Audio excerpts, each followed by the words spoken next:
2 പതിറ്റാണ്ട് കാലം ഇന്ത്യൻ നാവികസേനയുടെ പോരാളിയായിരുന്ന സർച്ചർ ആളില്ലാ വിമാനങ്ങൾ ഇനിയില്ല. ഇസ്രയേൽ നിർമ്മിത 3ാം തലമുറ യുഎവികളായ സർച്ചർ Mk2 വിഭാഗത്തിലെ വിമാനങ്ങളാണ് നേവി ഡി ഇൻഡക്ട് ചെയ്തത്.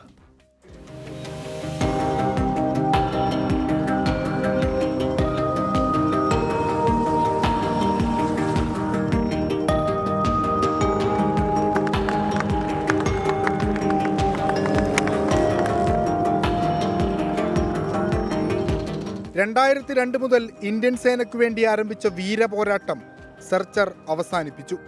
ആളില്ലാ വിമാനങ്ങളിൽ ഇന്ത്യൻ നാവികസേനയുടെ വജ്രായുധം.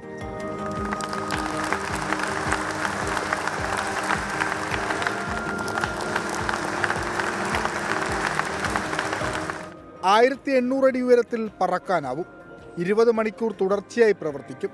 250 കിലോമീറ്റർ വ്യാപ്തിയിൽ സഞ്ചരിക്കും. എവിടേക്ക് വേണമെങ്കിലും കൊണ്ടുപോയി അസംബിൾ ചെയ്ത് അവിടെ നിന്ന് പ്രവർത്തിപ്പിക്കാം. ശത്രുക്കൾ അറിയാതെ അവരുടെ കോട്ടകളിൽ കടന്നു ചെന്ന് വിവരങ്ങൾ ചോർത്തിയെടുക്കാനും പ്രാപ്തിയുണ്ട് സർച്ചറുകൾക്ക്. ബ്രഹ്മപുരം മാലിന്യ പ്ലാന്റിൽ തീപിടുത്തമുണ്ടായപ്പോൾ ആദ്യം രക്ഷയ്ക്കെത്തിയ നേവി എയർക്രാഫ്റ്റ് കൂടിയാണ് സർച്ചർ.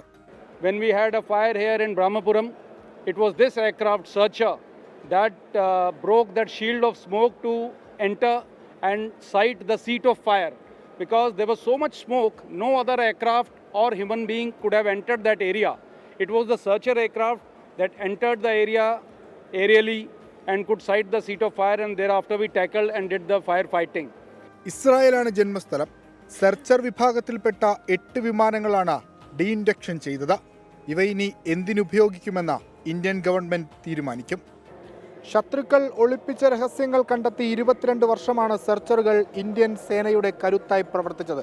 ഒടുവിൽ രാജകീയമായ വിടചൊല്ലൽ.